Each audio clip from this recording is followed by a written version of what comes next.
नमस्कार दोस्तों, आप सभी का text book super coaching platform पे स्वागत है। मेरा नाम है प्रद्युमन त्रिपाठी। जैसा कि आप सभी जानते हैं कि कल जो है आपके यूजीसी नेट जून 2025 के एप्लीकेशन फॉर्म्स आउट हो चुके हैं। आप लोगों ने फॉर्म भरना स्टार्ट कर दिया है और एक बड़ा सबकी इच्छा होती है कि जेआरएफ जो है फर्स्ट अटेम्प्ट में क्रैक किया जाए। ओके, फर्स्ट अटेम्प्ट में हो जाए। कुछ लोग आधी अधूरी तैयारी करके पहला अटेम्प्ट देते हैं, बट फिर चाहते हैं कि दूसरा अटेम्प्ट जो है वो डेफिनेटली सक्सेसफुल हो। ओके, सो आज का ये जो सेशन है, छोटा सेशन है, जिसमें बहुत स्पेशल वे में मैं आपको बताने वाला हूं। मैं खुद नहीं, आपको बताएंगे टॉपर कि आखिर फर्स्ट अटेम्प्ट में जेआरएफ कैसे क्रैक करने वाले हैं। ओके, सो चलिए तैयार हो जाइए टॉपर से डायरेक्ट जानने के लिए कि फर्स्ट अटेम्प्ट में जेआरएफ कैसे क्रैक किया जाता है। सो यहां पे सबसे पहले तो चलिए मैं आपको दिखा देता हूं। Yes, fine. सो यहां पे है निपुण जी, ठीक है। सो निपुण शर्मा, जिन्होंने अभी रिसेंटली जो एग्जामिनेशन हुआ जिसमें बहुत हाई कट ऑफ गया था। ओके, सो निपुण ने इस बार 99.83 परसेंटाइल के साथ जेआरएफ क्रैक किया है, and that too in his first attempt. पहली बार में जेआरएफ क्रैक किया है। सो निपुण से एक बार जानेंगे कि चलिए यहीं से So from there, that interest of political science got ignited in me, and so then I enrolled for masters from Indira Gandhi National Open University. Okay. I'm about to complete that masters in 2025, June 2025. Still going on. Yeah. So अभी masters complete भी नहीं हुआ अभी, ठीक है। उससे पहले JRF, MA complete होने से पहले जेआरएफ मिला है। चलिए देखते हैं और क्या बता रहे हैं वो। Yeah. So this is about me, and ठीक, I cleared in first attempt only. अच्छा, this was your first attempt, ठीक है। तो पहले ही अटेम्प्ट में जेआरएफ किया है। कंप्लीट नहीं हुआ है। बताइए, आप लोग तो जो है कंपटीशन बढ़ा रहे हैं, तो भाई देख लीजिए कि आखिर तैयारी कैसे होती है कि अभी ग्रेजुएशन मतलब मास्टर्स और इस पे चलिए हमने किया है, उसके बाद देन कैसे होती है कि अभी ग्रेजुएशन मतलब मास्टर्स और स्पेशली बैकग्राउंड आपका साइंस बैकग्राउंड, उसके संस्कृत ऑनर्स आपने किया है, उसके बाद देन पॉलिटिकल साइंस तो भी नया है, उसके बाद भी जेआरएफ क्रैक करना अपने आप में स्टूडेंट्स एस्पायर करते हैं, बिकॉज ऑब्वियसली एग्जामिनेशन धीरे वक्त बाय वक्त टफ होते जा रहा है। ऐसा नहीं है कि आसान है। पहले के वक्त वांट टू नो कि वो क्या पैटर्न आपने फॉलो किया कि फर्स्ट अटेम्प्ट में जेआरएफ आप लेके आ रहे हैं। सर मतलब पहले तो मैंने पीवाईक्यूज लगाए, मतलब अगस्त के टाइम से मैंने तैयारी शुरू की थी सीरियस की भाई हाँ मुझे जेआरएफ क्रैक करना है। और आरएस का भी था, आरएस प्री देना था फरवरी में, लेकिन मैंने मतलब इस पे स्टिक किया कि मैं खाली जेआरएफ का पेपर ही लिखूंगा। तो सर मैंने अगस्त और सितंबर तो इसमें ही लगाया था। पीवाईक्यू एनालाइज करने में दिशा पब्लिकेशन की बुक आती है 10 ईयर्स वाली, उसको बार बार देखा, कितनी बार, बहुत बार देखा उनको। और उस वक्त ग्रीन एड भी होने वाला था मतलब लोगों का, तो उसमें देखा कि लोग मतलब 224 नंबर गई थी कट ऑफ। तो मैं तो ऐसे था कि कैसे क्या होगा इतना, तो मतलब वो थोड़ा डर जो था वो इग्नाइट कर रहा था कि और हार्डवर्क करना पड़ेगा। तो फिर मैंने अक्टूबर में ये पेपर 1 के लिए कुमार भरत सर हैं, एक यूट्यूब पे पढ़ाते हैं, उनसे मैंने पेपर 1 का पूरा किया। और यहाँ पर मैं फिर टेक्स्ट बुक में मैंने नवंबर में एनरोल किया था एक बूस्टर कोर्स में, देख के आपका क्वेश्चंस वगैरह की क्वालिटी।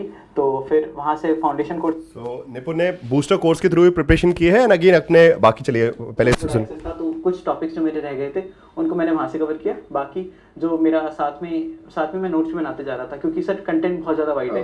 मतलब वेस्टर्न पॉलिटिकल थॉट देखिए प्लेटो पे कितना सारे, तो मतलब फिल्टर आउट करना जरूरी है कि एग्जाम के लिए क्या चाहिए। कि भाई एग्जाम में क्या पूछ रहा है, फैक्चुअल ज़्यादा पूछ रहा है, उनके कॉन्सेप्ट पूछ रहा है। तो फिर मतलब वहाँ से मैंने मतलब ऐसे मेरा नोट्स का ये पैटर्न रहता था कि सबसे पहले मैं उसके अबाउट थिंकर लिखूंगा थोड़ा सा, फिर उनका कॉन्ट्रीब्यूशंस क्या रहा है फील्ड में वो उनके बारे में कुछ डेट्स, जैसे बर्थ डेट हो गई, ये हो गई, ये डेट्स लिख लेता था। फिर उसके बाद उनकी बुक्स लिख लेता था। बुक्स में कुछ इंपॉर्टेंट बुक्स हैं, जैसे आपने भी कई बार मैराथन वीडियोस में बताते थे कि कुछ बुक्स ऐसी हैं जिनमें मतलब आपको जैसे अर्थशास्त्र के आपको चैप्टर भी पता होना चाहिए, ये चैप्टर का नाम एटलीस्ट क्या क्या है उसके अंदर थोड़ा बहुत वो सब पता होना चाहिए। तो वो सब मैंने उसमें नोट्स में बना लिया था। मतलब 2 पेज 3 पेज में मैं एक पेज को 2 में फोल्ड कर लेता था और ऐसे करके 4 पेज में ऐसे शॉर्ट नोट्स बना लेता था। तो उससे क्या होता था कि मैं मतलब सॉर्टेड रहता था कि ये इस टॉपिक से मुझे खाली ये रिवाइज करना है और ये करके खत्म करना है। तो ऐसे ही मैंने पेपर 1 के लिए किया था। पेपर 2 में मैंने यही किया, मतलब और साथ में न्यूज़पेपर रीडिंग साथ में, क्योंकि मेरा यूपीएससी का भी रहा है तो वो।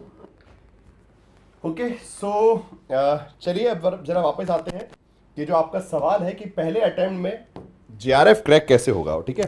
सो निपुण से कुछ गाइडेंस तो हम आपको मिल ही गया होगा, जो निपुण ने बातें बताई कैसे प्रिपरेशन करना है, क्या स्ट्रेटजी है।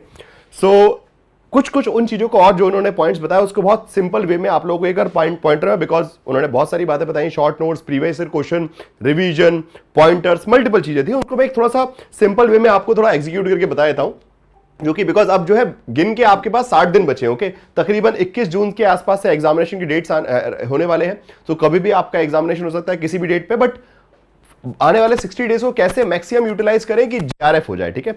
जेआरएफ बूस्टर कोर्स के बारे में उन्होंने ऑलरेडी बता दिया, बूस्टर कोर्स, फाउंडेशन कोर्स, उन सब चीजों की हेल्प उन्होंने text book super coaching platform पे ली। नाउ अब जरा फटाफट पॉइंटर्स देखते हैं। पहली बात, set a target for the cut off before the preparation, okay.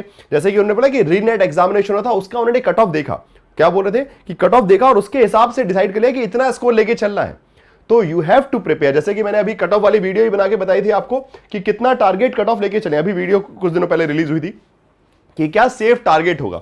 सो अपनी अपनी कैटेगरी के हिसाब से पहले सेफ टारगेट लिख लीजिए, and that need to be pasted in front of wherever you are studying. जहां पे भी पढ़ते हो उसको चिपका लो कि ये नंबर मुझे चाहिए कैसे भी करके, साम दाम दंड भेद, ओके। उसके बाद आपका आता है 1:2 ratio paper on paper two distribution जरूरी है।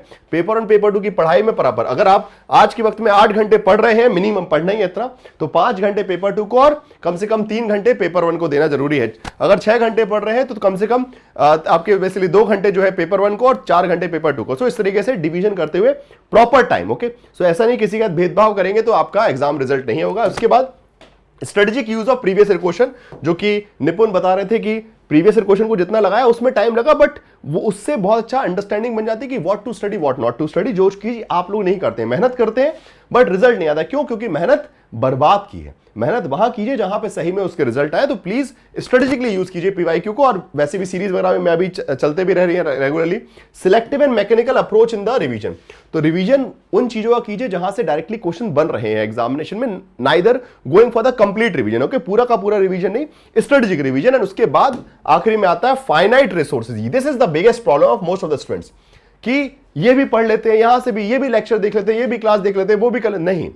Stick to the syllabus, okay. Topic देखिए कि हाँ ये टॉपिक है, मैं यहां से पढ़ूंगा, ये फैकल्टी है मेरे, ये टीचर है, ये नोट से खत्म काम। उसको ढंग से बार बार रिवीजन, अच्छे से मेहनत, ये नहीं कि 4 जगह पैर पसार लोगे तो कहीं नहीं पहुंच पाओगे, ठीक है। सीधी सी बात ये है। और साथ साथ बाकी जेआरएफ बूस्टर क्रैश कोर्स तो ऑब्वियसली कई लोगों की नैया पार लगाने वाला है। जैसे कि निपुण ने बताया कि नवंबर में ज्वाइन किया था जेआरएफ बूस्टर क्रैश कोर्स, उनको पता चला, किसी ने दोस्त ने बताया कि बहुत क्वालिटी क्वेश्चन है, जेआरएफ बूस्टर से पढ़ते रहे, साथ साथ फाउंडेशन से जो वीक एरियाज उनको अच्छा मेहनत किया, और अपना जो है जनवरी में जब पेपर हुआ तब तक जो है वो जेआरएफ निकालने के लिए पहली बार में रेडी थे, ठीक है। So that's why these hot topics, special revision, hot topic wise question practice, okay, score boosting tips, ये सब जो जेआरएफ बूस्टर में आपको regularly point by point nurture करता है, that is significantly going to help you. So paper on paper 2 के लिए आपको JRF booster crash course, foundation course का access, test series, practice question, study notes, ये सब चीजें एक साथ मिल जाएंगी text book super coaching platform पे, ओके। और करना कुछ नहीं है, बस जिस वीडियो को देख रहे हैं, जैसे आप फाइन, इसी में आपको, जैसे कि आप डिस्क्रिप्शन बॉक्स में खोलेंगे, जैसे कि ये जो मेरी वीडियो देख रहे हैं उसी में डिस्क्रिप्शन बॉक्स में बस क्लिक कीजिएगा, लिंक दिखेगी, लिंक पे जाके अपना, ठीक है, इस वीडियो के जो वीडियो आप देख रहे हैं उसी में डिस्क्रिप्शन बॉक्स पे जाएगा, लिंक मिल जाएगी, अपना जाके अप्लाई कूपन कोड कीजिएगा, आपको स्पेशल डिस्काउंट मिल जाएगा, PRADYUMNT, Pradyuman T, and apply और लीजिए भाई, ठीक है। सो 4999 में आपको एडमिशन, जिसमें सिर्फ जेआरएफ बूस्टर क्रैश कोर्स नहीं, सारे कोर्सेज का एक्सेस, पेपर 1, paper 2, foundation course, study notes, mock test, previous year question, JRF booster crash course, everything जो भी आपको एग्जाम की प्रिपरेशन की चाहिए बिल्कुल आपको हाथ में मिल जाएगा। और उसके हिसाब से फिर अगर आपको दिसंबर का लेना है दिसंबर का ले लीजिए, जो भी है सारे ऑफर्स आपको दिख जाएंगे, ठीक है। चलिए फाइन। सो बस अब वक्त है तैयारी का, मिशन मोड में तैयारी करते जाइए, और जो जो चीजें आपको पीछे धकेल रही हैं उनका साथ छोड़िए, और जो आपको आगे ले जा सकती हैं, जो आपका स्कोर बूस्टअप कर सकती हैं, उनके साथ जुड़ जाइए और अपनी सफलता को पा लीजिए, ठीक है। इसी के साथ इस वीडियो को यहीं समाप्त करता हूं। तो फर्स्ट अटेम्प्ट में अब देखते हैं कितने लोग जेआरएफ निकाल पाते हैं, और जो नहीं भी निकाल पाए पिछले किसी कारण से, उनको भी उम्मीद करना, भले सेकंड अटेम्प्ट हो, थर्ड अटेम्प्ट हो, but treat it like it's first attempt, okay. भले वो आपका दूसरा या तीसरा अटेम्प्ट क्यों ना हो, चौथा अटेम्प्ट क्यों ना हो, बट ये महसूस कीजिए कि पहला अटेम्प्ट है और मुझे पहले अटेम्प्ट में छक्के छुड़ाने, ठीक है। So best of luck for your upcoming examination, okay. Take care and please do like the session. अपने दोस्तों को भी शेयर कीजिए जिससे वो भी थोड़ा सा मोटिवेट हो और एक सही स्ट्रेटेजी के साथ प्रिपरेशन कर सके। Thank you so much.